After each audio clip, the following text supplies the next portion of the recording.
Welcome back. Markets are struggling, but right now, for the next few minutes, let's put the spotlight on China and the growth concerns emanating from China. Well, China released its headline Kaizen manufacturing PMI, and that has declined in the month of August to a level of 49.5, which compares with over 50 in the month of July. Well, China in the last couple of months has faced a trifecta of economic storms or concerns, which includes COVID-19 lockdowns, a deadly heat wave, as well as a property crisis.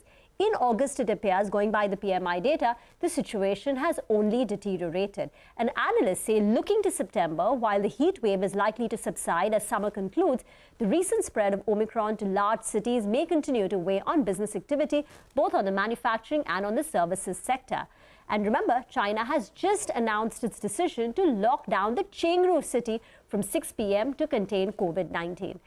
So clearly, China's growth could continue to remain subdued. But on top of that, as we've been highlighting for the last couple of months, and China has been facing a growing property concerns, and that has got economists worried. We've been talking about the Evergrande crisis that emerged more than a year ago, and the failure of Evergrande to pay its mounting debt of $3 billion. The latest news coming out of China's property sector is that the biggest developer, Country Garden's profits plunged by 96%.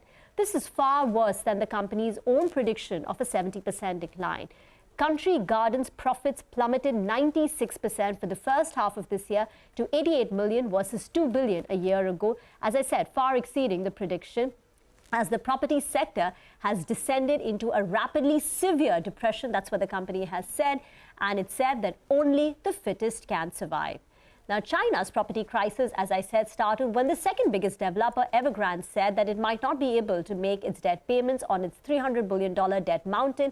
And at that time, many market watchers believed that companies such as Country Garden, which did not have such a high borrowing, could be insulated. But now, going by the latest numbers that have come out from Country Garden, it's quite clear that's not been the case. As I said earlier, China is facing a growing property crisis, and that's got economists worried. If you remember, earlier this month, in the month of August, around middle of August, Goldman Sachs lowered its China's 2022 GDP forecast to 3%. Nomura as well cut the full-year growth outlook to 2.8% versus 3.3%. So even as India is worried about its Q1 GDP print at 13.5%, missing expectation, look at the estimates for China. And, it's just been bad news, right? COVID-19 and now property crisis. Oh, absolutely. In fact, speaking of the property crisis, even for the US, right, we have been talking about new home sales going down. Goldman Sachs also has written on the same, and they've said that for the full year, they expect a 22% drop in new home sales. So this property issue and the drop in sales is something that we are seeing play out